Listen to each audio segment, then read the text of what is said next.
L'iPhone 13 Pro et son haut de gamme, le Max, font l'unanimité. Autonomie retrouvée, puissance décuplée, appareil photo amélioré. Difficile pour la concurrence de relever le gant. C'est pourtant ce que tente Samsung avec son dernier Galaxy S22 Ultra. Alors quels sont ses atouts dont devrait s'inspirer Apple? Terrasse-t-il l'iPhone au registre de la photo, de la puissance ou encore de l'autonomie? Débat sans oublier un aperçu du nouvel iPhone SE.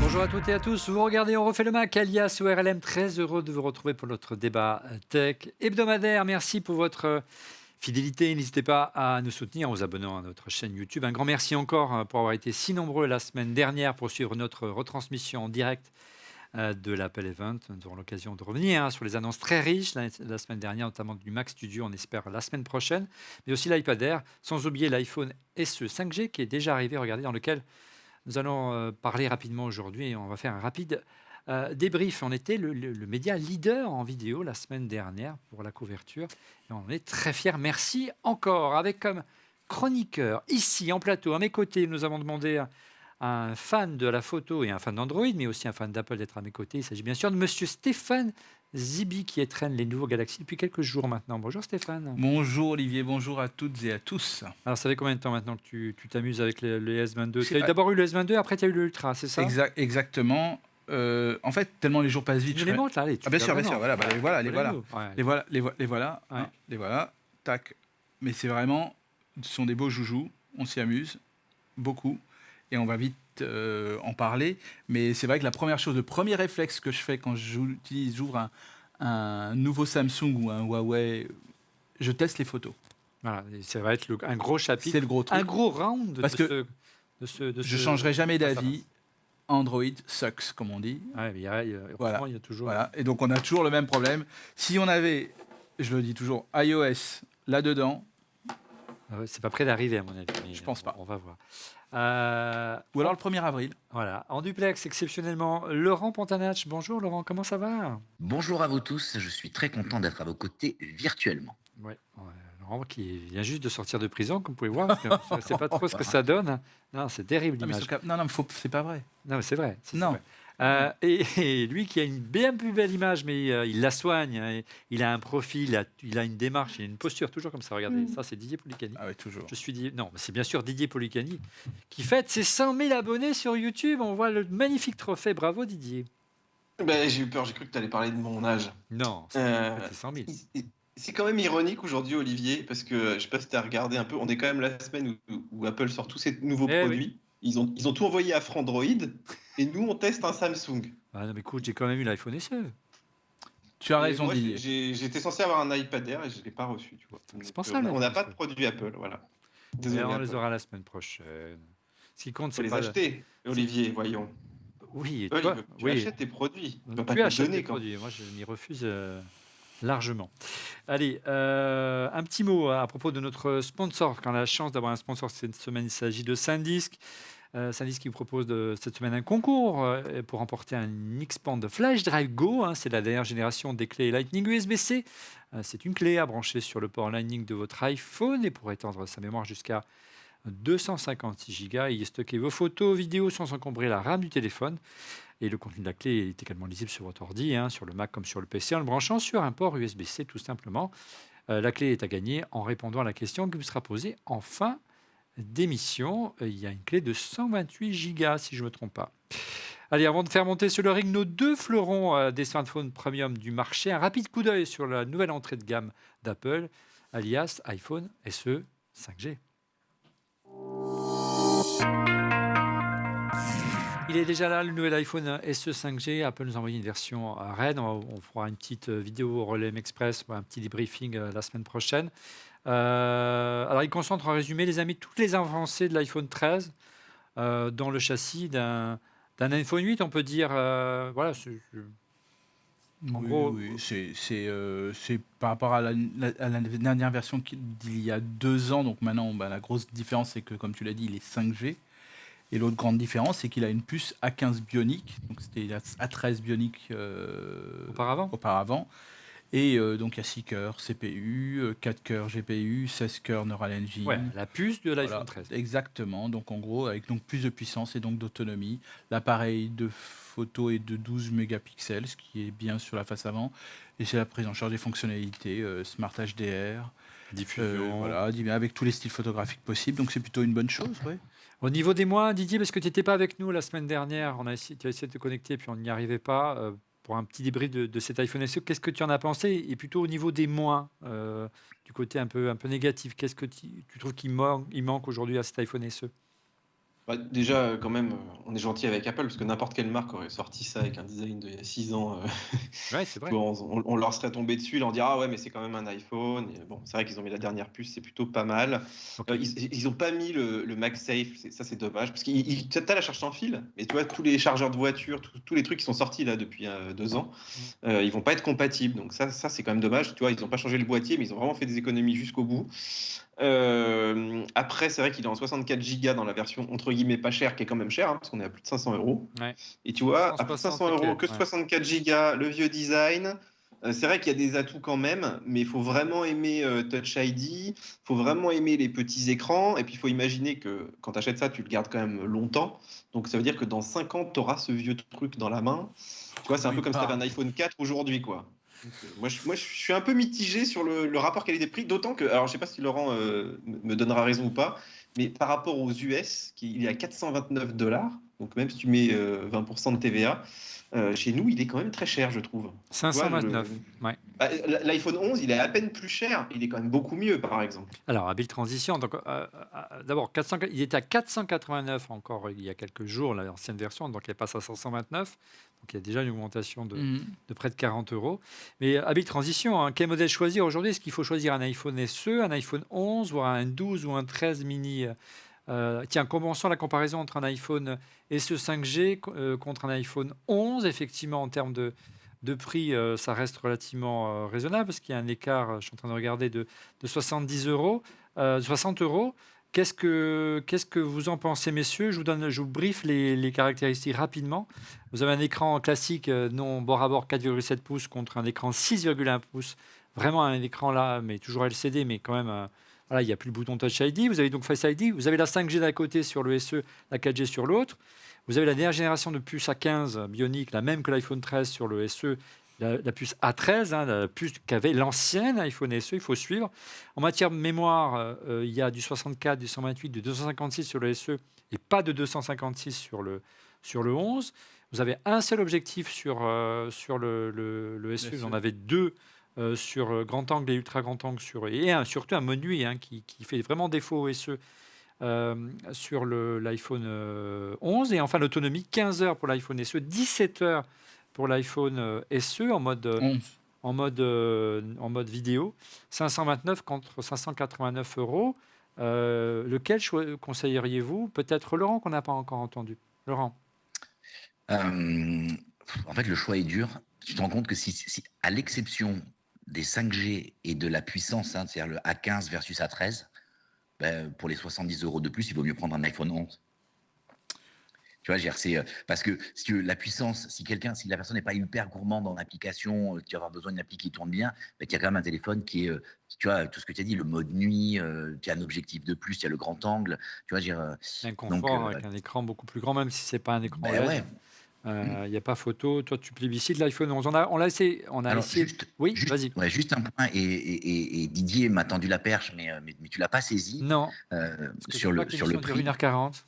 Mais vas-y. Non, je sais, mais c'était sur le tarif, et c'est vrai qu'on a fait le calcul de la taxe Apple. Ouais. Pour toutes les nouvelles sorties, comme on le fait. Je rappelle ce que c'est la taxe Apple. Hein. Les produits sont vendus aux États-Unis en prix hors taxe. Nous, ils sont vendus TTC.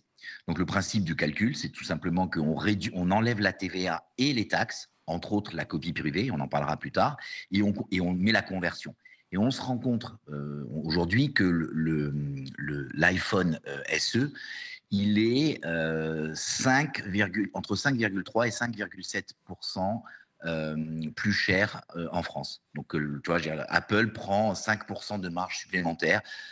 Alors, sur un produit qui se vend, c'est quand même entre 61 et 89 euros de plus. Hein. Donc, ce qui expliquerait le passage de Stéphane qui disait, ouais, mais il est passé quand même de, je sais plus, 479 à 529. Donc, voilà. Bon, on enchaîne avec l'iPhone SE face à l'iPhone 12 mini en termes de form factor. C'est vrai que on pourrait dire le 11 est un peu légèrement plus volumineux. Le 12 mini, si vous cherchez un téléphone compact, c'est quand même l'idéal. Vous avez d'un côté, regardez dans ce tableau, un écran de LCD de 4,5 pouces, 4,7 pouces sur le SE, 5,4 pour un encombrement moindre sur le 12 mini. Là, sur les deux, vous avez de la 5G. D'un côté Touch ID, de l'autre côté Face ID. Une puce à 15 bionique, une puce à 14 bionique sur le mini et la même capacité mémoire, 164, 128, 256 Go. Et bien sûr, 2 appareils photo sur le 12 mini et un seul sur le SE. Pas de MagSafe et le MagSafe sur le 12 mini, c'est appréciable. Par contre, le prix s'envole. 529 en entrée de gamme hein, sur le SE, 689 sur le 12 mini. Sachant que moi, le 12 mini, contrairement au 13 mini, l'autonomie, c'est un vrai problème, Ah oui. Stéphane. Ah bah oui, il est là et il tient. Je l'utilise à peine juste, voilà, et il se décharge en un rien de temps. Par contre, il se charge très rapidement, ça pour le coup. Oui, Ça a ses avantages. Ça a ses avantages, mais bon, voilà, c'est sûr que bon, c'est pas. Voilà, il ne faut pas prendre 2 mini aujourd'hui en 12, il faut prendre un 13. Là, il y a une vraie différence. Il y a bien évidemment. Parce que le changement de puce a tout changé. Donc plutôt l'iPhone SE que le 12 mini. Et on me glisse dans l'oreillette, c'est Octave, notre assistant réel, qui lui a un iPhone SE, apprécie grandement et a choisi le SE parce qu'il y a Touch ID. Il préfère Touch ID, tout simplement, à Face ID. C'est un choix. Et on va voir que Samsung a également fait ce choix. Transition pour le S22 Ultra. Donc gros plan à présent sur le nouveau fer de lance de Samsung qui va avoir la lourde tâche d'affronter l'iPhone 13 Pro Max. Il s'agit bien sûr du Galaxy S22 Ultra. Que souhaiteriez-vous qu'Apple intègre dans son prochain iPhone 14 en s'inspirant du Galaxy S22 Ultra de Samsung? C'était la question Twitter. Le sondage de la semaine sur le compte Twitter de Relem.tv, vous étiez 7%, plus de 7% à répondre à un stylet, plus de 37% à répondre à un zoom périscopique. Moi, je trouve ça vraiment très sympa, cette fonction zoom du Galaxy. Un capteur de 108 millions de pixels, 12,6%. Et enfin, retirer l'encoche, c'est votre choix numéro 1. 42,5% à propos de l'iPhone. Tout de suite, une réaction sur Twitter. Regardez, Dadritech sur Twitter, l'USB-C, point d'exclamation. Je souhaite que ça, effectivement, s'il y avait un choix prioritaire à choisir, et la force de Samsung depuis maintenant plusieurs années, c'est d'avoir intégré l'USB-C qu'on désespère de voir arriver dans l'iPhone en lieu et place du Lightning. Alors, pas mal d'améliorations sur ce Galaxy, les amis, avec une première tendance, vous allez voir, celle du design.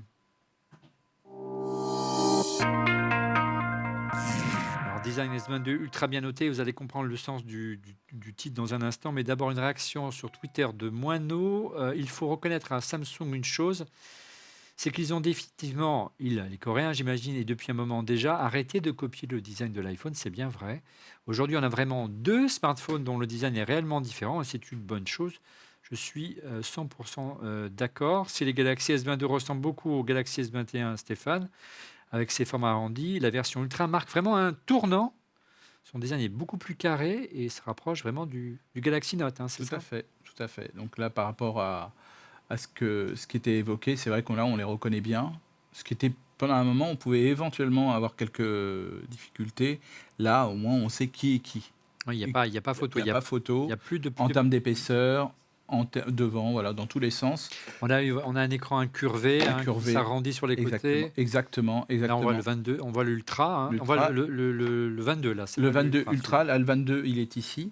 Le 22, là, c'est le 22 plus que j'ai là. Ouais, 22. Et là, pareil, il est très différent de ça. Et c'est vrai que moi, c'était aussi ça aussi la truc, c'est que avant, quand ils sortaient les S et le Note en décalé, il n'y avait pas de phagocytage, etc.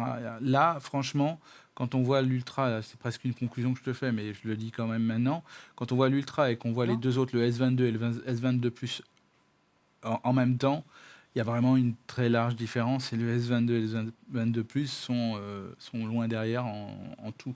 Ouais. Donc c'est pour ça qu'on va s'attarder plus pour parler du Ultra. Parlons du ouais. design. Restons Mais, sur le mais design. sur le design, bien sûr, on les voit, ils sont bien différents, ils ont bien les bords arrondis. On pourrait éventuellement avoir une sorte de cousinage entre l'iPhone et le S22 Plus, parce que là, on est sur presque les mêmes tailles, on est sur les mêmes tailles d'écran, on est sur des choses qu'il y a, mais c'est vrai que derrière... Bon, Alors, on le disait en préambule, c'est le titre de ce chapitre, bien noté, parce qu'effectivement, tu voilà. disais rapidement, c'est que désormais le 22, le S22 Ultra, et concentrons-nous, Stéphane, sur le 22 Ultra, parce que le S22 ne Oui. fait pas partie du face-à-face ce soir. Il intègre désormais dans son boîtier un stylet Voilà. S Pen. C'est nouveau. C'est nouveau. Comme un Note, en fait. C'est exactement ça. Et en plus, je peux juste vous dire que voilà, dès que je sors, là, il sort la petite note. Dès que je le sors et je peux commencer à écrire dessus, vous voyez, j'ai rien fait, j'ai juste fait que l'enlever. Je pense à écrire dessus et après, derrière, il y a tout ce qui peut être lié à ça, dont la reconnaissance de caractère. Mais ce n'est pas tout. Ce petit stylet se retrouve avec d'autres vertus, comme pouvoir permettre la prise de photos à distance. D'accord. On peut même imaginer un PowerPoint à distance. Exactement. Ouais. Et donc, je peux Une lancer... télécommande, quoi. Une télécommande. C'est une bonne idée. C'est une excellente idée et ça prouve que moi, je n'étais pas très fan de l'utilisation, pour tout vous dire. Et depuis la prise de notes, qui est automatisée avec la reconnaissance de caractère et ce type de gadget, mais qui peut avoir certaines utilités, parce qu'on peut mettre le téléphone loin et activer la vidéo ou une photo, et ben on peut le faire et c'est vraiment très appréciable. Alors, qu'est-ce que vous pensez d'abord? Est-ce que c'est la mort annoncée selon vous des phablettes, Didier des Galaxy Note, Didier Laurent, on sait que c'est une invention de Samsung. Et au-delà, que pensez-vous de l'arrivée d'un stylet sur un smartphone qui est un rival direct de l'iPhone? Est-ce que ça aurait du sens dans la galaxie, sans jeu de mots, Apple, sachant que, souvenez-vous, Steve Jobs s'y opposait fortement? Mais moi, je trouve que c'est une très bonne idée et c'est même étonnant que Apple n'y aille pas parce que ils ont quand même tous les créatifs.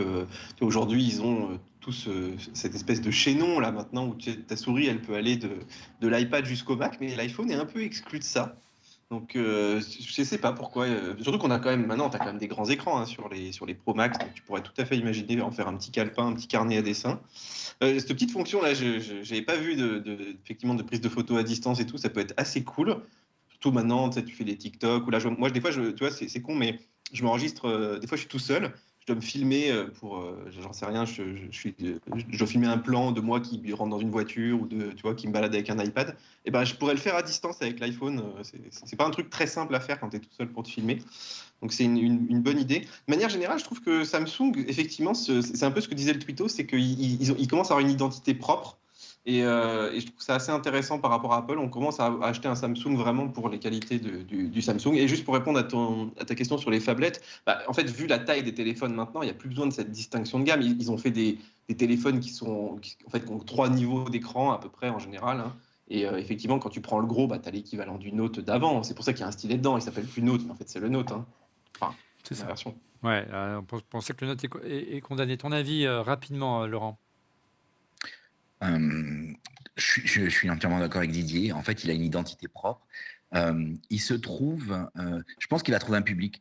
Je pense que quelqu'un qui serait du monde Android, un professionnel du monde Android, il l'adorerait. Tu vois, c'est le super compromis, quoi. Tu vois, c'est avant la tablette et ça reste encore un téléphone. Donc, Mais au-delà, qu'est-ce que tu penses de la philosophie du principe du stylet? Est-ce que c'est pas...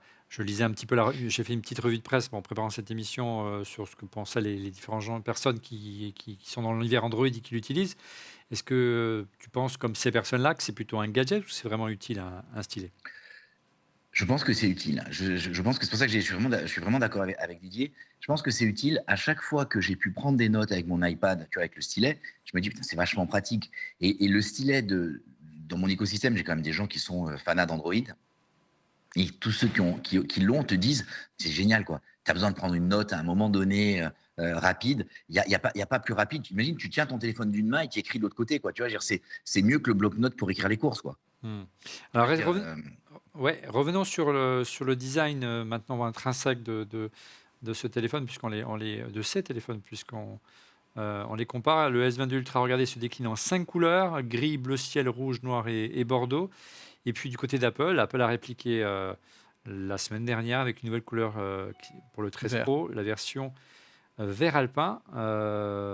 Voilà, c'est une déclinaison. C'est un petit peu différent, Didier, que le vert de l'iPhone 12 ou 11. Il y a 11 il y a 2 ans, hein, c'est ça, Didier? Oui, c'est assez marrant parce que si tu suis aussi l'univers un peu par exemple, de l'horlogerie et tout, enfin, tout se recoupe. C'est-à-dire que je sais pas comment, tu vois, dans l'univers de la mode, Ouais, les comment ils vont tendances. chercher leurs couleurs. Mais ouais, il y a des vraies tendances. Et je pense que voilà, ils les voient un peu tous en amont et ça arrive petit à petit. C'est un moyen de relancer les ventes aussi. Moi, je dirais que Apple en ce moment a des couleurs beaucoup plus fun sur des versions grand public. Ce qui n'a Tu vois, pas les toujours été le iPads cas, hein. Air, Ouais, et c'est vrai que là, bon, tu vois, là, le petit bleu alpin, il est sympa, mais je trouve que ça casse pas des briques non plus. Moi, j'aime bien un peu tout ce côté coloré qu'ils apportent maintenant. Et les nouvelles couleurs là sur l'iPad Air, par exemple, sont magnifiques, avec le Ouais. côté anodisé, vraiment très coloré.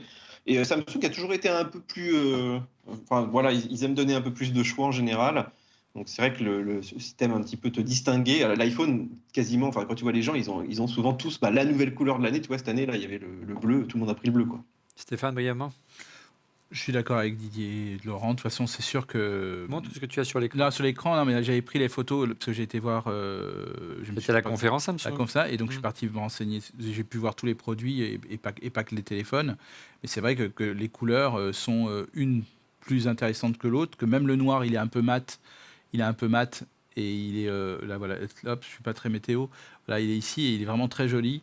Et quand on les envoie, on les a en main, c'est vraiment, on ne sait pas lequel choisir. Et finalement, celui qu'on a, qui est un violet pourpre, qui était d'ailleurs potentiellement dans les couleurs qui étaient un peu leakées pour l'iPhone 13, Qui ne sont pas arrivés. qui n'est pas arrivé et qui était pourtant très joli. Franchement, il fait son effet. Ouais, Je dirais presque que c'est presque un pied Samsung de nez. a suivi les Ça- liqueurs d'iPhone. Ouais, peut-être, voilà, exactement ce que j'allais dire, mais c'est vrai que Alors, franchement, on reste avec toi, Stéphane. On va ouais, parler ergonomie et prise en main. ouais. En termes de poids, de dimension, est-ce que tu as vraiment senti différence entre alors encore une fois, entre le Pro Max et le 22 Ultra en termes de dimension et de poids? Alors, en termes de dimension, comme vous pouvez voir ici, donc si je les aligne, on est presque sur quelque chose de similaire à quand même, bon, le Samsung est un petit poil plus haut. Ouais, 163 de hauteur, Exactement. 160 pour donc 3 Voilà, mm de voilà, différence. Donc c'est rien. différence. Et l'épaisseur semble légèrement plus. Importante. Ouais. Ouais, 8,9 mm pour le exactement. 22 et 7,5 entre guillemets seulement, ce qui est quand même assez imposant Ouais, avec le format carré de l'iPhone, hein, voilà. Mais sur le voilà. voilà. Au Par niveau contre, du le poids, poids, il y a 10 une grammes de différence. Pourtant, ouais, ça paraît 238. On savait que le SE était déjà le SE, le le, 13 Pro Max était lourd, mais le 22 et le- est ben, encore plus lourd. voilà. On peut penser légitimement que le Samsung est un peu plus épais par rapport à l'iPhone parce qu'il intègre un stylet Stéphane, Mm, oui, tout à mais il fait. compense un peu la... Ouais, mais c'est pas choquant en fait. C'est vrai que le côté un petit peu carré là est un peu pareil. C'est une brique, quoi. C'est une vraie brique, bien évidemment. Mais bon, on s'y est fait et c'est vrai qu'iOS nous aide à continuer à l'utiliser à fond. Mais c'est vrai que les bords incurvés adoucissent un petit peu et Alors, en termes de prise en main, lequel tu préfères? franchement, comme je me suis fait, c'est vrai, il y a longtemps, c'est vrai que là, il paraît tout léger et donc pour moi, c'était quasiment une plume à côté, Ouais. pour tout te dire. Oui, parce qu'il est plus léger. Et de 10 grammes, 10 grammes, ouais. de 10 grammes quand même, c'est pas, tu as pas de tort. Qui pourrait distinguer 10 grammes aussi facilement que ça? Mais bon, ça c'est autre chose. Mais c'est vrai qu'à la main, quand on le prend, il semble tout à fait beaucoup plus agréable quand on est, voilà, quand on le met à l'oreille ou quand on commence à travailler, comme c'est mon cas, très souvent. Voilà. Alors, regardez ces réactions de Féfé du 83 sur Twitter qui rebondissait sur notre sondage de la semaine. Un écran encore plus grand sur ses aspirations l'année prochaine que celui des Pro Max. On sait que l'écran qui équipe le 22 est un peu plus Un grand. poil plus grand, c'est un poil plus grand, bien évidemment. Regarde, je les mets côte à côte, on les voit. On les voit 6,7, Voilà. 6,8. Donc, effectivement, il n'y a pas énormément de différence. Mais ça se voit, c'est les petits détails, mais c'est vrai que c'est important. Peut-être c'est le fait qu'il n'y ait pas d'encoche. Ouais, c'est un point important. On l'a vu Ouais. dans le Voilà. sondage. Ça a été votre choix numéro 1 pour l'année prochaine. C'est vrai qu'il n'y a pas d'encoche, vous voyez, on les a. Il y a un petit poinçon. Voilà, en il y a haut, ici qu'on voit, mais qui est est à peine visible et on a l'impression d'immensité d'une certaine manière. Et j'ai pris volontairement un fond d'écran avec la lune, etc., qui se pose sur l'eau. Ouais. Mais c'est vrai que c'est assez joli. Ouais. À voir. Et au-delà, bon, d'accord, il n'y a pas de capteur comparable à Face ID, Non. ce qui explique qu'ils aient intégré, on le dit Ouais. chaque année, à chaque face-à-face, un simple petit Là, le coup des trou. jumeaux, tu te rappelles qu'on avait fait à 42 pour la première fois Le Face coup des ID. jumeaux, c'est quand on avait effectivement pris des jumeaux mais c'était là. Il y a longtemps, et on avait réussi un peu à squeezer Face ID, mais c'était vite. Face ID avait repris de la main. Voilà, parce Là, que vous ça prenez augmente l'intelligence artificielle. vous en prenez permanence. deux sœurs, j'ai fait le test, j'ai pris deux sœurs qui avaient 2 ans d'écart. Ouais. Elles se ressemblent un peu, mais pas tant que ça. Ils ont réussi à ouvrir le Avec le téléphone. système de reconnaissance faciale. Exactement. Donc en gros, bon, c'est pas aussi fort que Face ID, ça c'est certain. Il laisse le choix pour se déverrouiller, notamment un capteur d'empreinte digitale En effet, Olivier, caché sous l'écran. caché sous l'écran. Donc voilà, là je vous fais la démo très rapidement. Ça c'est quasi immédiat, vous voyez, c'est instantané. Ils ont fait beaucoup de progrès là-dessus. Donc on a la possibilité donc de le faire à travers donc l'empreinte de son doigt ou des doigts qu'on aura choisi, que ce soit sur le Samsung S22 comme sur le Ultra. Enfin c'est pareil pour tout. On a la possibilité d'utiliser la reconnaissance faciale, mais elle est On l'a dit à l'instant. Elle est plus limitée, bien évidemment. On a toujours la possibilité de le faire que par le code, tout simplement. Ouais, On peut sur multiplier, l'iPhone. voilà, mais que par le code. Et aussi avec la forme, comme c'est historique. C'est historique de toujours, l'univers voilà. Android, mais ça, c'est Voilà. pas propre à Samsung. Voilà. Qu'est-ce que vous pensez, les amis, Laurent, On peut choisir, quoi. Didier, de ce choix affiché et assez malin de Samsung, qui n'arrive pas à répondre sur le terrain pour une fois, hein. Il est rare de l'innovation par rapport à Face ID d'Apple et propose différentes solutions pour s'identifier, et notamment ce lecteur d'empreintes digitales. Octave, notre assistant réel, insiste sur ce point. Lui, il préfère le contact physique. C'est vrai qu'avec les masques, même si la mise à jour est arrivée, c'est pas pratique Face ID. Didier, peut-être pour commencer. Oui, en fait, c'est vrai que ce Face ID est quand même très pratique au quotidien. C'est-à-dire que moi, j'ai l'impression d'avoir un téléphone déverrouillé. Sans les masques, évidemment. Dès que tu avais le masque, c'était un peu foutu. Je dirais qu'à ton réel, il peut s'acheter un SE, tu vois, s'il aime Mais il bien en a un. Mais en plus, c'est vrai que ces capteurs sous l'écran, là, tu te dis quand même, avec tout le Covid et tout, s'ils avaient des protos et la technologie était prête, pourquoi est-ce qu'ils l'ont pas mis? Et puis, tu vois, là, tu as tout qui arrive maintenant, Face ID avec le masque et tout, maintenant qu'on a tout enlevé. Donc, c'est un petit peu un raté pour Apple. Et surtout, en fait, ce Face ID prend effectivement beaucoup de place, mais moi, je trouve qu'il est quand même super utile. Pour le paiement, là, quand tu n'as rien à faire à part juste regarder ton téléphone, je trouve ça vraiment génial. Donc, moi, je dirais qu'il n'y a pas vraiment de vraie réponse. Est-ce que tu préfères avoir plus de place à l'écran, mais tout ce qui est paiement un petit peu moins efficace, ou est-ce que tu préfères avoir beaucoup plus de choix, mais des trucs des fois qui marchouillent un peu? Franchement, en famille, si tout le monde peut déverrouiller ton téléphone et aller regarder le message de l'autre, tu vois, avec tes frères et sœurs, je pense qu'il y en a qui vont pas trop aimer, quoi. Donc, C'est clair. Pas idéal. Laurent, ton avis sur le capteur d'empreinte digitale, est-ce que ça te manque? Non, une fois qu'on a goûté à Face ID, et c'est vrai que ça marche vraiment bien, c'est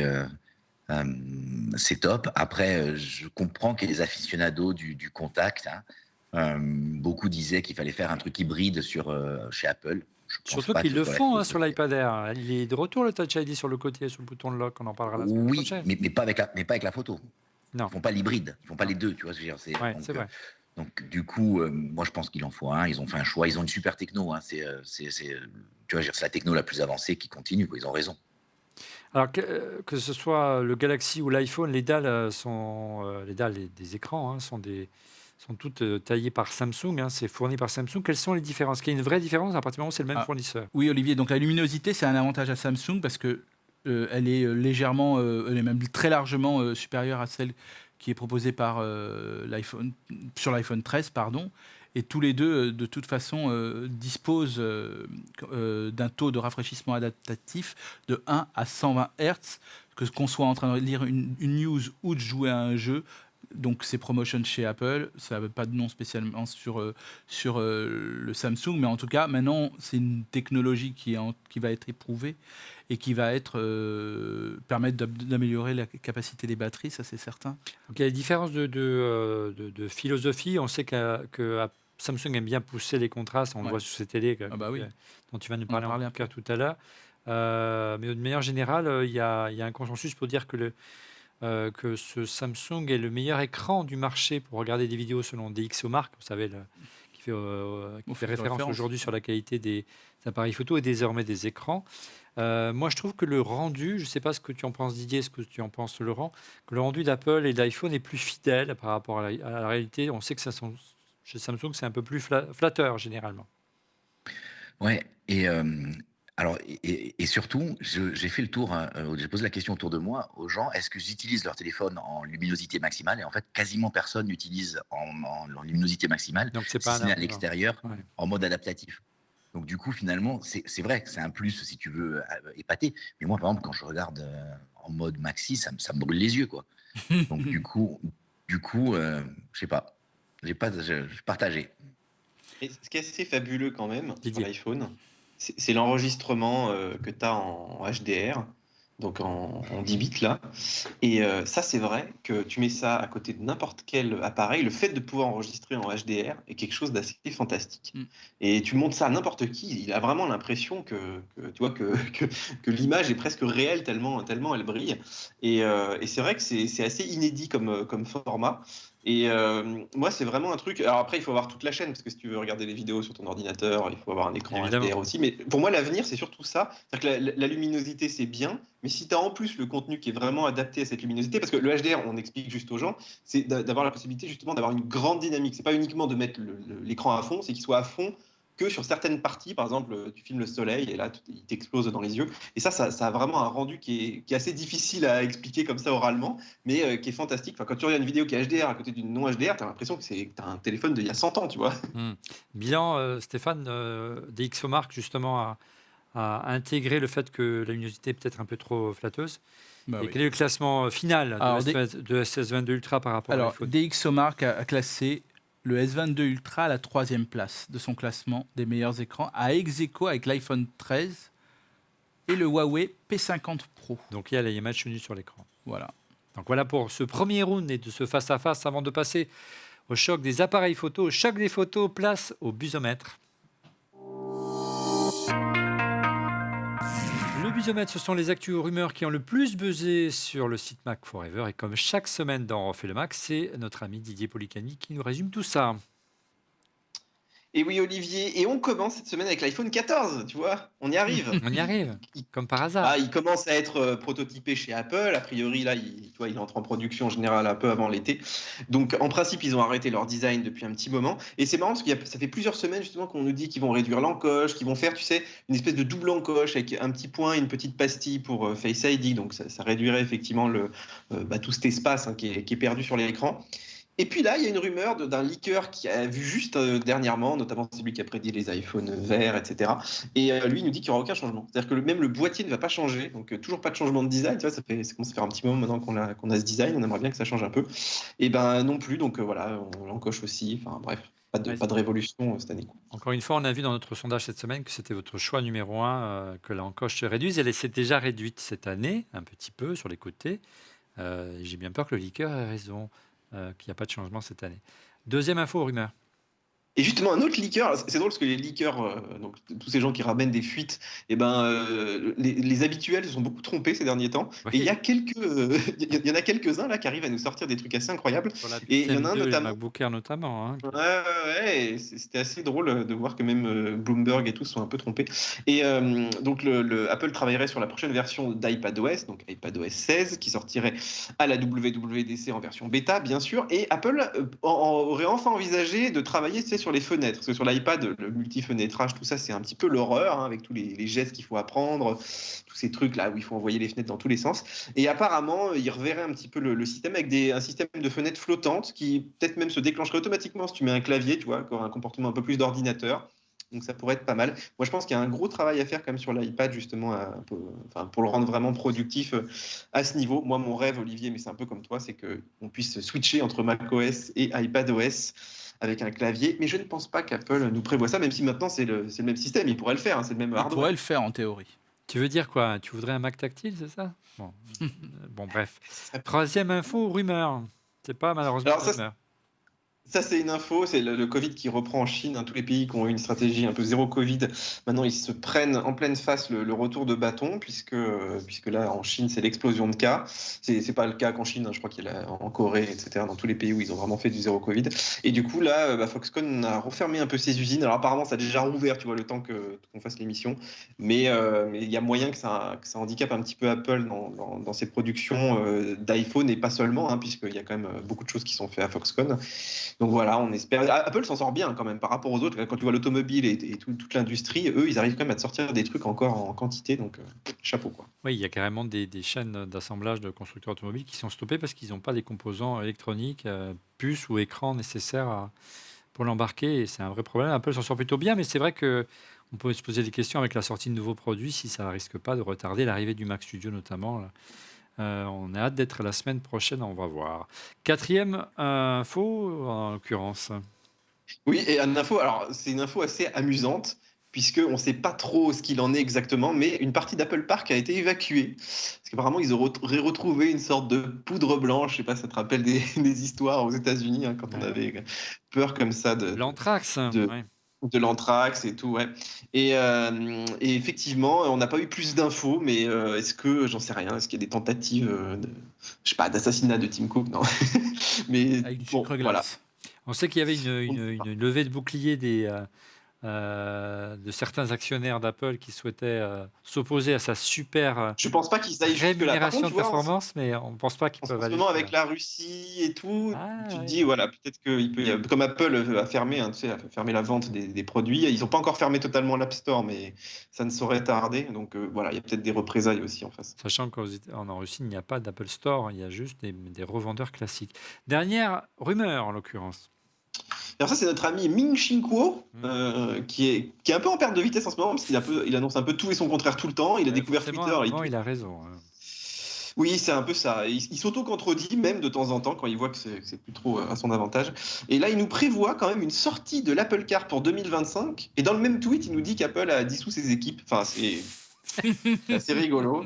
Bon, Mais l'Apple Car, j'ai remonté les rumeurs l'autre jour, ça fait quand même maintenant presque 7 ou 8 ans qu'on en parle. Enfin, on commence à avoir un peu des rumeurs. En fait, ça fait très longtemps quand même qu'on a des rumeurs autour de l'Apple Car.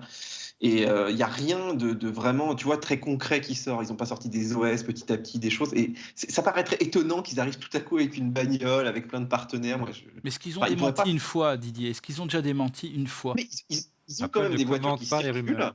circulent C'est ça que je voulais dire. officiellement. Ils ont quand même des voitures estampillées Apple avec. Voilà.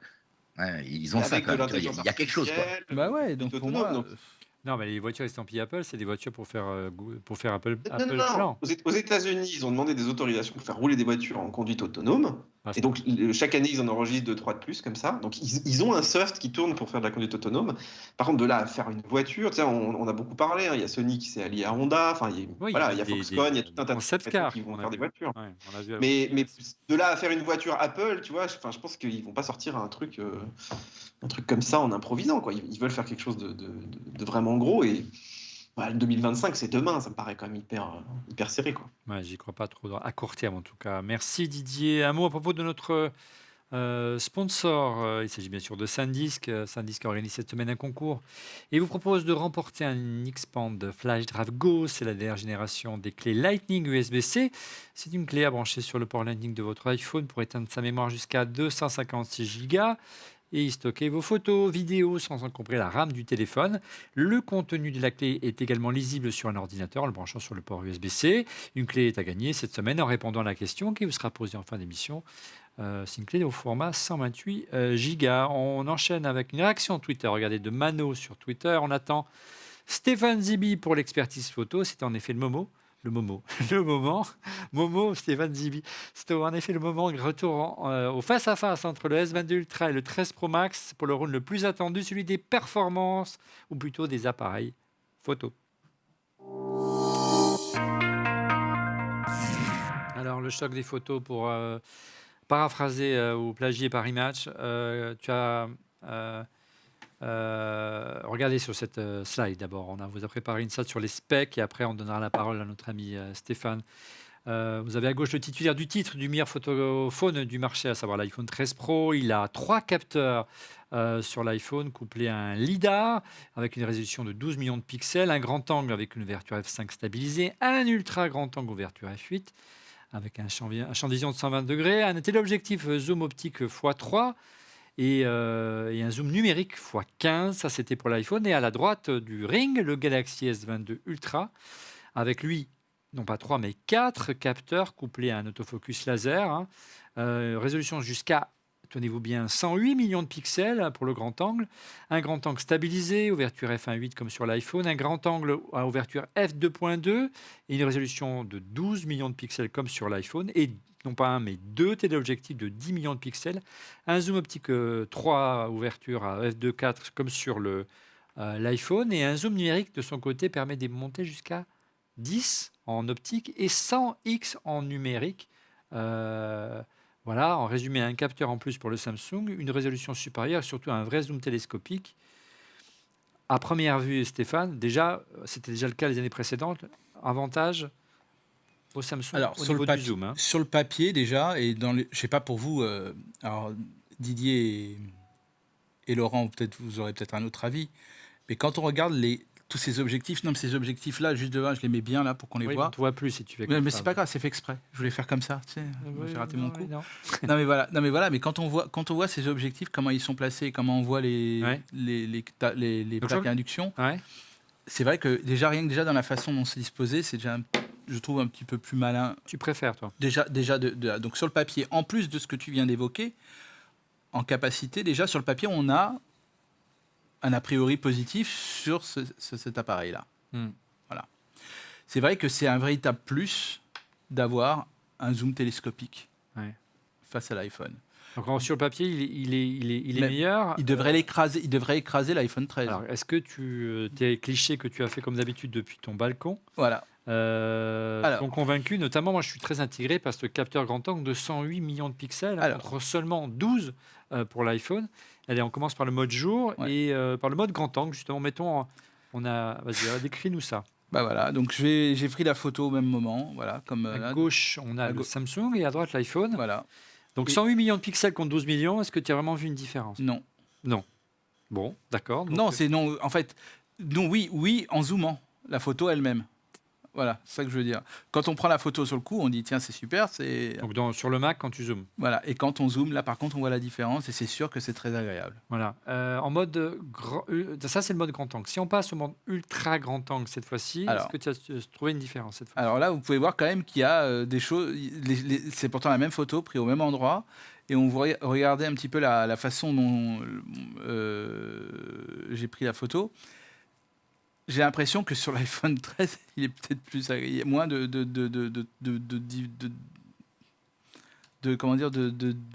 déformation, quoi. Je sais pas. Distorsion. Voilà. Cherchez le mot. Oui, et puis le rendu est peut-être un peu plus flatteur, naturel. Ouais, plus naturel, voilà. Et donc, mais c'est vrai que je vous dis, j'ai été assez surpris.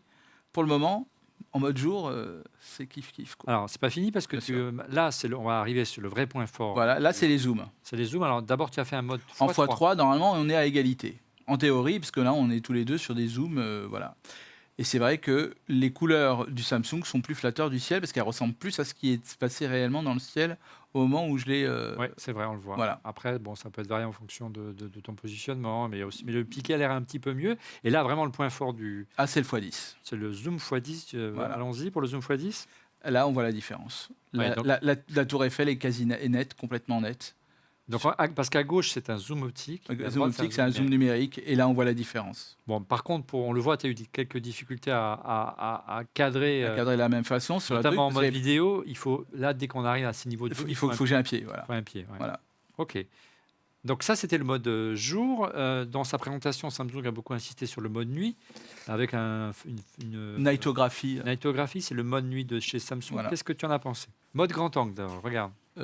C'est intéressant. Je vous dis les choses telles que je le pense. Quand j'ai vu cette photo-là, j'ai préféré instantanément, alors c'est peut-être l'écran qui faisait ça ou quoi que ce soit, j'ai préféré celle de l'iPhone.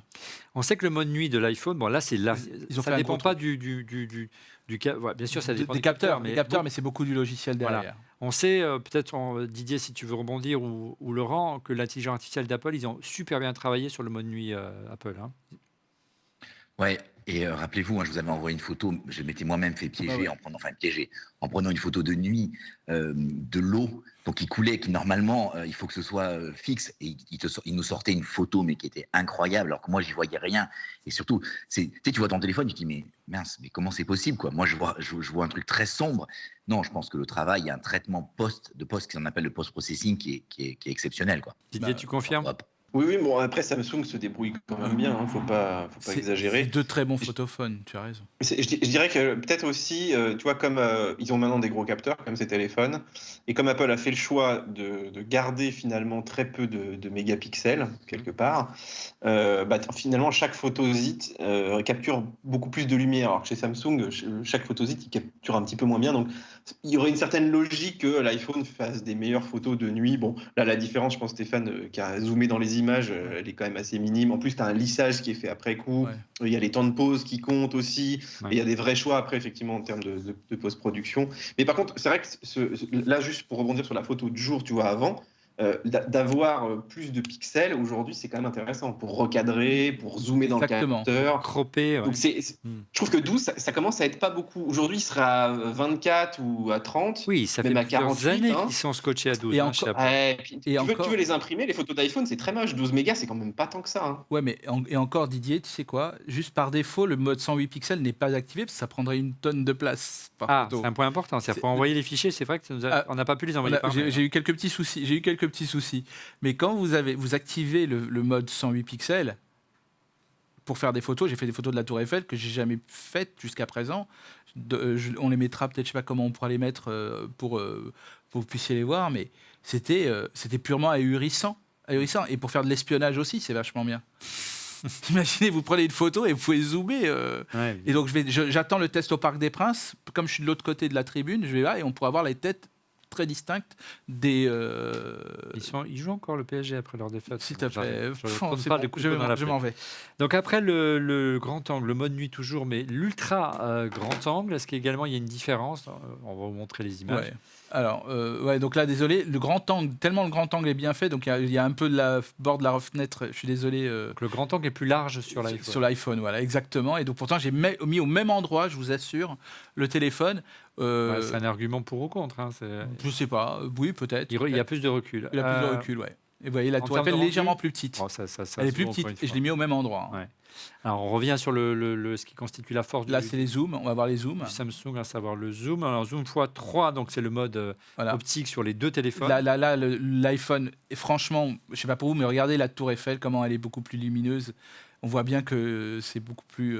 Le mode nuit sur l'iPhone est plus intéressant. Moi, c'est mon avis, en tout cas. Après, c'est une question de goût. Hein. Je ne veux pas influencer, mais pour moi, au niveau en x3, c'est En plutôt. x3, tu préfères l'iPhone. Je préfère l'iPhone en mode nuit, mais après, on va voir que c'est autre chose quand même. Et x10 cette fois-ci? Alors, je suis très embêté parce que ce que j'ai pu voir sur les écrans n'est pas tout à fait la même chose de ce que l'on peut avoir sur l'ordinateur. Sur l'écran, sur le Samsung, ça paraît très flatteur. Et en fait, quand on le met sur un ordinateur, ça paraît un petit peu flou. Et ce qui paraît être une très belle photo sur le téléphone, l'est moins dès qu'on l'exporte. Ouais, c'est Donc, vrai que l'écran est tellement exceptionnel que voilà. voilà. Mais en fait, il n'y a pas vraiment de différence entre le zoom optique Voilà.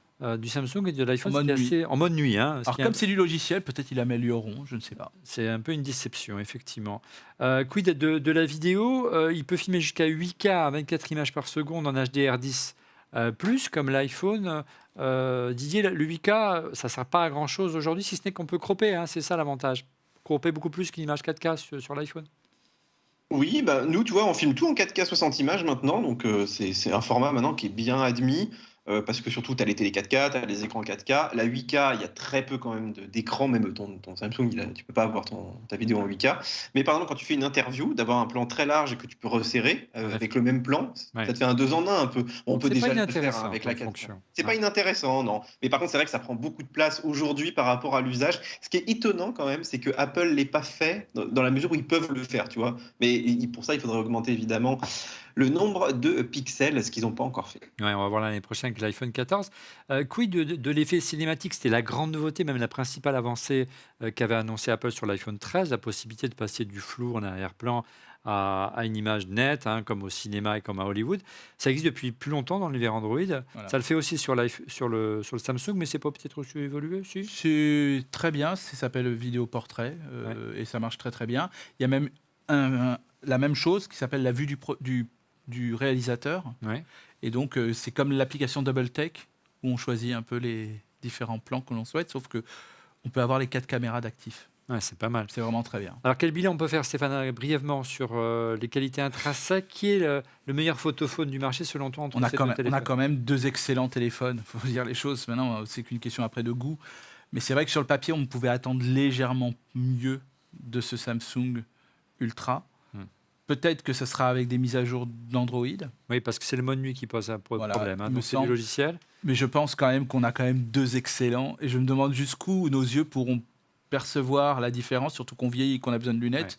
Mais voilà. Avec quand même un avantage, on l'a dit tout à l'heure ensemble et avec Didier, la résolution plus 100 millions de pixels Ouais, sur, exactement. sur le C'est sûr Samsung. que On peut zoomer quasiment à l'infini.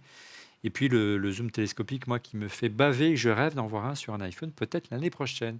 Regardez cette réaction sur Twitter de François SLN. Ce Galaxy S22 Ultra est-il plus performant et plus agréable d'utilisation qu'un iPhone 13 Pro Max, pardon?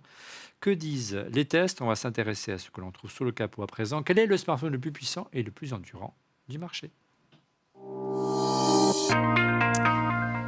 Alors, puissance d'un côté, l'Exynos 2200 contre l'A15. Donc, on l'a dit, l'Exynos 2200, c'est le nom d'une nouvelle puce qu'a introduit Samsung cette année, hein. Ils en ont beaucoup parlé lors de la présentation. Par rapport à l'A15 de l'iPhone, il est gravé à 4 nanomètres, donc c'est un nanomètre de moins, hein, qui a 5 nanomètres sur la 15.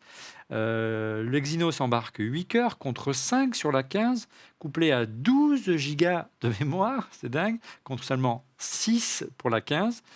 Et pour la partie graphique, donc le GPU, Samsung s'est carrément associé avec AMD pour introduire une nouvelle architecture très prometteuse. Elle est baptisée RDNA 2. Elle est connue parce qu'elle est également, tu m'arrêtes, hein, Didier, si je dis une bêtise, adaptée pour les GPU de Radeon, hein, de RX 6000, ou encore la PlayStation 5 et la Near Xbox. Donc pour les jeux, ça a une vraie valeur ajoutée, hein, Didier. Oui, d'ailleurs, tu le retrouves même aussi dans les Tesla. Dans les toutes dernières Tesla, ils ont de l'AMD avec ces technologies-là. Donc oui, voilà, Samsung a pas réussi à faire comme Apple, à développer son propre GPU interne.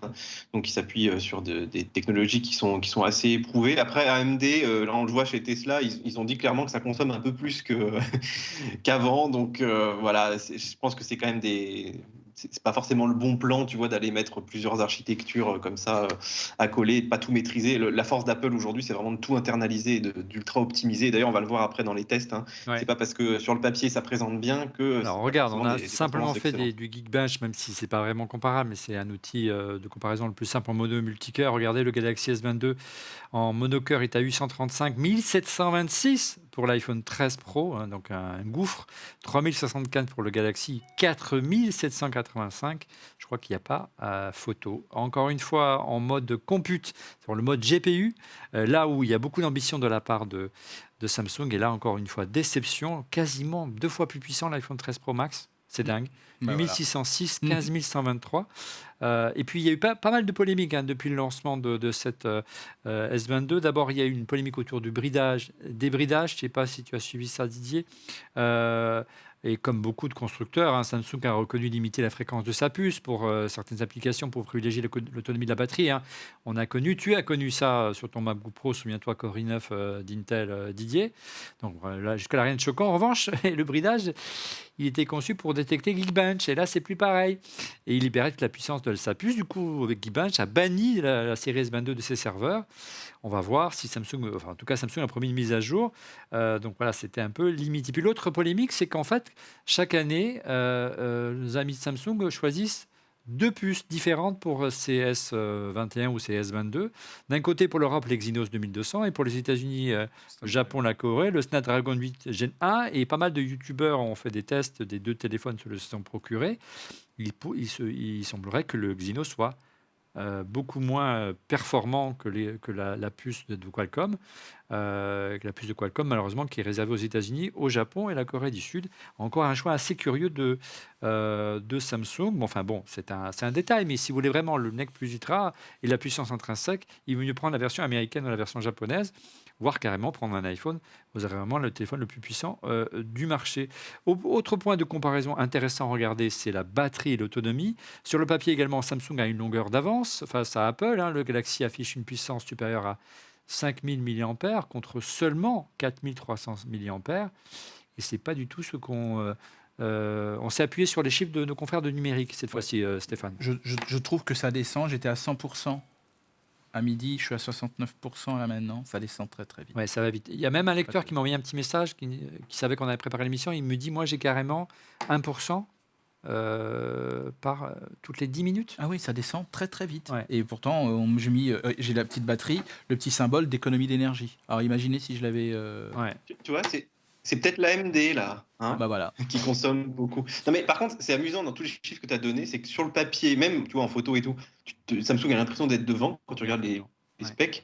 Et bon, à part le zoom où là, bon, c'est quand même de l'optique et tout, il y a des trucs ils peuvent pas faire de miracle, mais voilà, il suffit pas d'avoir le plus gros pour. Donc on voit que tout le travail qu'a fait Apple pour maîtriser la puce, et au début qu'on ne comprenait pas tellement, d'ailleurs on aurait dit mais faites plutôt des écrans, porte ses fruits en matière de différenciation. Et donc on s'est appuyé sur les résultats de nos confrères de numérique parce qu'on le trouvait intéressant. Ils confirment ce que tu disais. L'autonomie du S22 est de 17 heures et 27 minutes, ce qui est quand même pas mal. Au mode propre au numérique, sauf que le 13 Pro Max, lui, c'est 27 heures. On sait que c'est vraiment la force de cette nouvelle génération par rapport à l'année dernière où c'était pas génial. Et là, on voit vraiment la maîtrise de l'intégration et la force de la maîtrise de l'intégration matérielle logicielle propre à Apple. Donc, encore une fois, avantage à Apple. Alors, on est en refait le Mac, on pourrait penser qu'on a un avantage l'un et l'autre, mais si vous regardez l'ensemble des tests qui ont été faits par nos confrères généralistes, ils sont assez d'accord avec nous et sur le même point que nous. Par contre, avantage à Samsung, regardez, sur la recharge rapide, Stéphane. Ouais, ah oui, là par contre, là, ça descend vite, mais ça remonte très vite. C'est-à-dire qu'il accepte une recharge beaucoup plus puissante. Avec un bloc de 45 watts. Ouais, alors que l'iPhone, c'est combien ? C'est 20 watts. Ouais. Donc en gros, il te faut quoi, moins d'une heure ? Moins d'une heure pour 100%, et alors qu'il faut bien une bonne heure et demie, voire même un peu plus pour l'iPhone. Alors, dernier point pour être complet sur ce face-à-face, et on donnera notre verdict final, mais vous commencez déjà à comprendre quelle est la tendance. La réparabilité, on sait que Apple est plutôt à la ramasse sur ce point-là. Alors là, on s'appuie sur les chiffres d'iFixit. Et là, déception à nouveau, décidément pour Samsung. La note qu'a attribuée à iFixit, c'est 3 sur 10. C'est vraiment pas beaucoup. C'est pas beaucoup, ouais. Je ne sais pas s'ils avaient... Il faudrait regarder les anciennes notes des précédents, mais là... Je crois que c'est la difficulté de changer les écrans qui est assez compliquée chez Samsung. Et en fait c'est exactement ça, ce que j'allais dire. Pardon. Non, mais c'est exactement ça. De toute façon, c'est compliqué de changer un écran pour Samsung déjà au niveau logistique. Parce que si ça nous arrive ici, on sait où aller. Bon, ça peut coûter un petit peu d'argent, mais on a plein d'assurances maintenant qui couvrent cela. Là, même déjà pour savoir l'endroit, et en fait le côté incurvé, ça rend quasiment la chose quasiment improbable. Donc un choix de design qui est en matière de réparabilité de 3 sur 10. Rappelons que l'iPhone 13 Pro Max est à 6 et on sait qu'Apple a ouvert les robinets d'approvisionnement avec des kits de réparation. On en est où de ce côté-là, Didier ? Parce qu'ils l'ont annoncé, mais ça n'arrivait pas forcément. On en est où aujourd'hui ? Mais je pense qu'en ce moment, ils doivent souffrir aussi de ces pénuries de composants, parce qu'effectivement, on n'a pas eu de nouvelles là, jusqu'à présent. Et par contre, on a eu plutôt il y a eu des mises à jour successives qui des fois désactivaient les composants, etc. Donc pour l'instant, je dirais que c'est encore un peu le flou artistique. Mais disons que l'idée est bonne. Comme il y a toutes les législations américaines qui poussent à ce que tu puisses réparer tes appareils, au moins les faire réparer, c'est quand même quelque chose qui de toute façon va arriver. Mais c'est vrai que toute cette logistique, plus en ce moment avec la crise, je pense que ça ne doit pas leur faciliter la vie, quoi. Allez, bilan, Stéphane, concernant ce Samsung et cet iPhone, déjà au niveau du prix. Alors, au niveau du prix, Olivier, donc le premier échelon, c'est-à-dire la première gamme sur l'iPhone 13 Pro pour 6 Go de RAM, pour 128 Go de stockage, c'est 1 259 € contre 1 259 aussi pour le Samsung, mais il y a 8 Go de RAM contre 6 Go pour l'iPhone. Au deuxième échelon, on est à 1 379 versus 1 359 pour le Samsung. Donc ça s'envole très vite avec l'iPhone. Voilà, et donc 512, on est à 1 609, là on reste sur quelque chose de raisonnable, on est juste 100 € de plus. Pour le Samsung à 512 Go, vous les êtes à 1 459, et pour le 1 Tera, là il y a une différence, 1 839 pour l'iPhone, 1 659 pour le Samsung, avec notablement quand même le double de RAM pour le Samsung versus l'iPhone. Ouais, Qui semble un même peu si chiche la RAM, pour le elle coup. est plutôt utile quand on a un Android sur l'iPhone. Voilà. C'est pas Voilà. forcément. Bon, on va voir l'année prochaine s'ils vont nous doubler la RAM, mais j'y crois pas trop. Donc en termes de D'ailleurs, prix, c'est. Apple n'en parle pas, hein. Ouais, non, Jamais, ouais. C'est jamais un sujet pour eux. Donc en termes de bilan intéressant, le Ultra avec l'arrivée du stylet, intéressant l'arrivée d'un quatrième capteur, intéressant le télescopique, moins intéressant le mode nuit, vous l'aurez compris. En termes de puissance, Apple est largement devant. Il y a plutôt match nul sur l'appareil photo, mais avec un petit Pour le avantage moment. sur le zoom. L'autonomie, avantage à l'iPhone. Donc, malgré le prix en faveur du Samsung, surtout qui commence déjà à avoir des promotions aujourd'hui, donc Ouais. c'est pas inintéressant. Mais quand même, le bilan, il est plutôt favorable à l'iPhone, on est bien d'accord. Ben oui. C'est Ah. iOS aussi qui joue un peu ce rôle-là.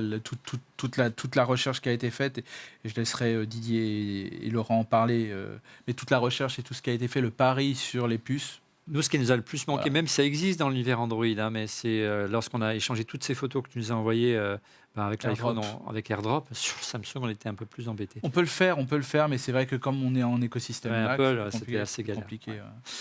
Allez, votre sentiment, Laurent et Didier, pour conclure, et on passe au coup de cœur. Écoute, je suis un peu déçu, mais je suis un peu déçu. Je fais pas mon fanboy, hein.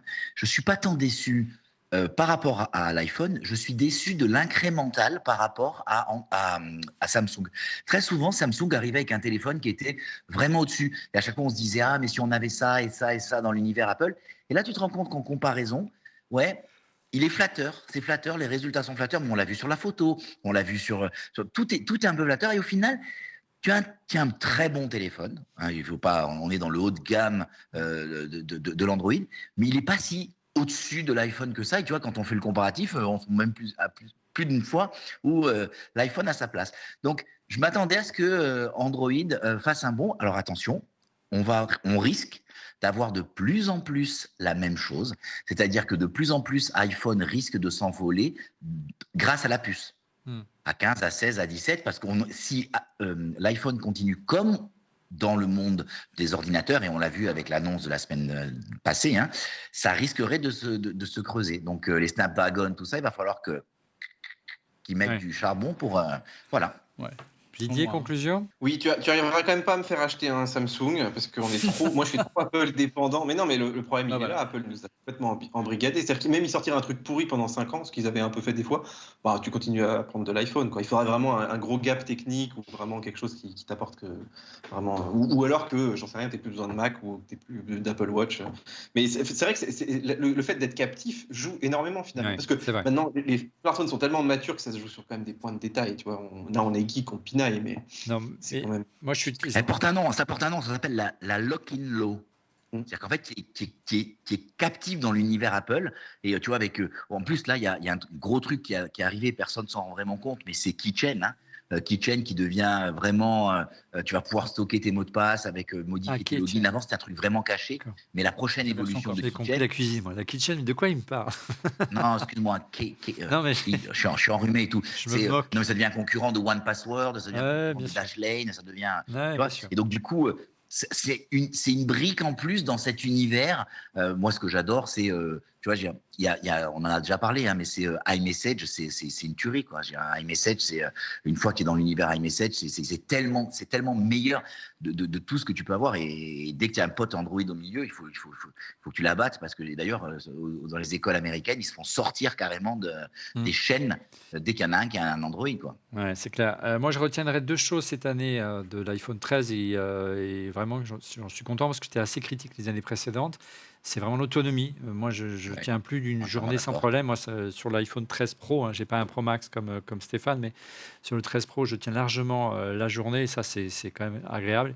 Et c'est vrai que le mode photo, le mode cinématique, c'est un vrai bonheur et ça suffit largement justement, je ne pourrais plus m'en passer. Alors, je ne te parle même pas d'AirDrop et d'iOS. Moi, je suis plus que captif. Je suis Picozy depuis des années, donc je ne risque pas d'y revenir. Mais il ne faut pas oublier quand même que Samsung est sur plusieurs fronts. C'est-à-dire qu'il y a d'un côté l'évolution incrémentale, comme tu disais, Laurent, autour des Galaxy, mais il y a aussi les flips, qui, eux, sont beaucoup plus innovants Voilà.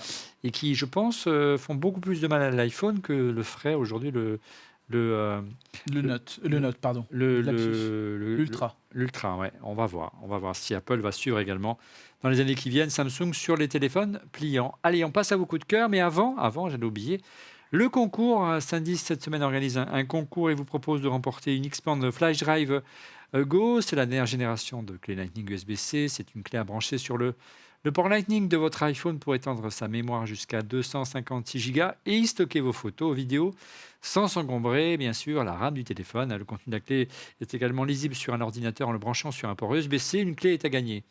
En répondant à la question que je vais vous poser tout de suite, vous répondez simplement dans les commentaires YouTube. Attention, roulement de tambour. Quelle est la capacité maximale de la clé SanDisk Xpand Flash Drive Go? Quelle est la capacité maximale de la clé SanDisk Xpand Flash Drive Go? Répondez directement donc sur YouTube dans les commentaires avec l'hashtag SanDisk ORLM. N'oubliez pas l'hashtag SanDisk ORLM. Bonne chance. Allez, on passe à vos coups de cœur. Très vite les coups de cœur et on commence avec Didier. Et Olivier, regarde ce que j'ai reçu. Alors, j'ai pas reçu le Mac Pro, mais j'ai reçu le clavier du Mac Studio, pardon, mais j'ai reçu le clavier. Et ce clavier, en fait, j'attendais pour le commander, puisque regarde, ici, il y a Touch ID. Ouais. Comme sur les iMac. Alors, tu avais déjà une version qui l'avait, qu'Apple vendait, mais qui n'était pas très sexy. Donc là, c'est vraiment avec les belles couleurs, tu vois, les touches bien noires, le côté gris, etc. Donc très, très sympa. Il est trop cher, parce qu'on est quasiment à 200 €. 200 €, ouais, clavier. Voilà, pour un clavier, c'est le prix presque d'un PC. Ah, mais il est sans fil. Hein.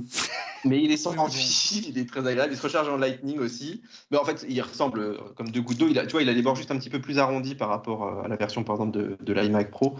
Mais c'est vrai que moi, je l'aime beaucoup. J'aime beaucoup le toucher. Donc, je fais partie, tu vois, des gens qui ont craqué pour ce clavier, parce que vraiment, je trouve, tu vois, je le préfère à beaucoup de claviers, y compris les mécaniques sur PC et tout. Je trouve vraiment, autant les souris, je les aime pas, autant les claviers d'Apple, je les adore. Malgré Donc, ces 200 €. voilà.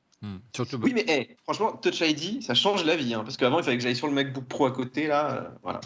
Donc c'était mon coup de cœur, et il faut que je vous laisse, les amis, parce que voilà, faut que j'ai cherché le petit. Bisous aux enfants, merci Didier. Ciao. Laurent, ton côté, ton coup de cœur. Alors écoute, c'est pas un coup de cœur, c'est un coup de gueule.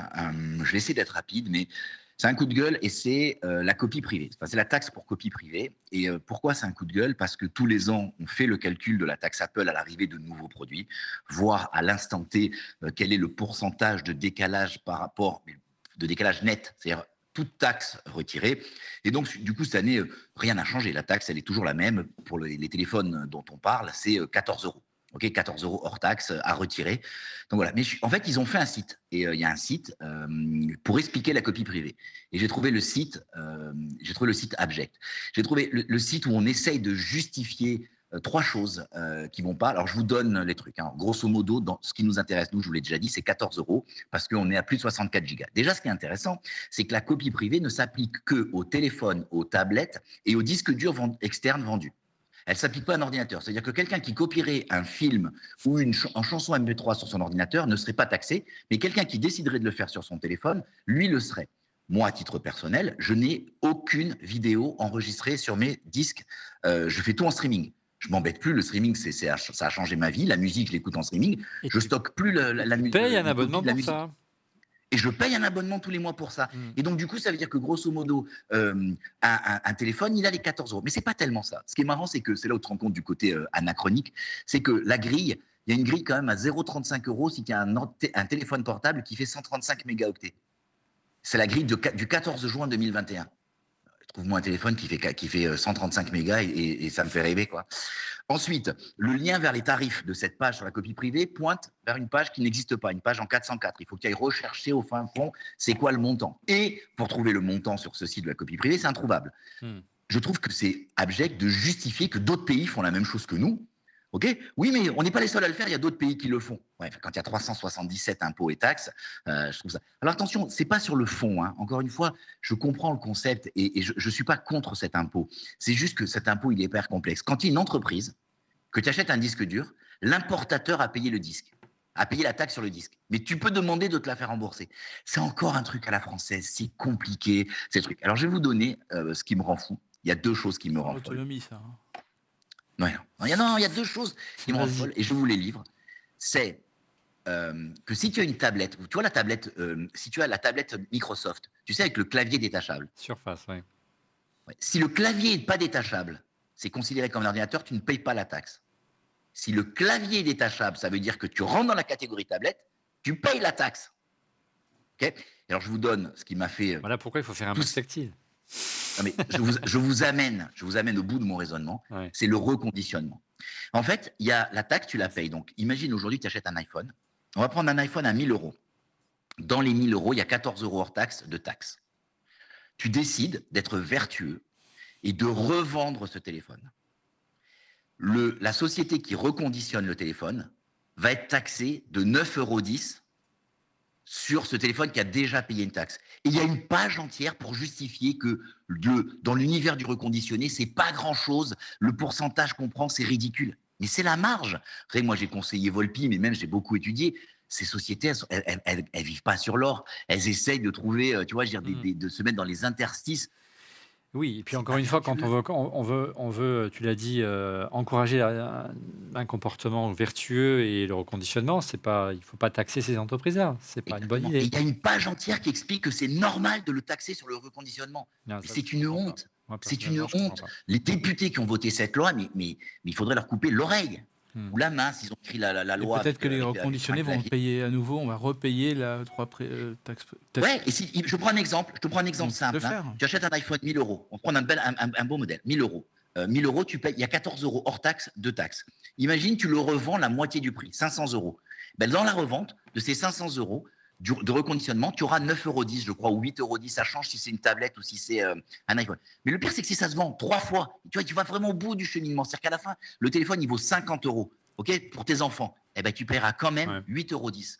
C'est n'importe quoi. Je pense que c'est une culture, que c'est une tradition, et c'est Mais aussi du coup, une méconnaissance aussi ça casse l'idée originelle. Ouais. Et au départ, tu te dis, on veut favoriser le défendre la recyclage. culture, Ouais, on veut défendre la culture, et en fait, il arrive un système à la fin où on n'est plus qu'une dictature fiscale, taxatrice, et moi, ça me rend fou. Bon, très bien. Allez, on enchaîne sur un sujet plus léger avec Stéphane. Oui, Olivier, en fait, pour une fois, je présente une télé. Ouais.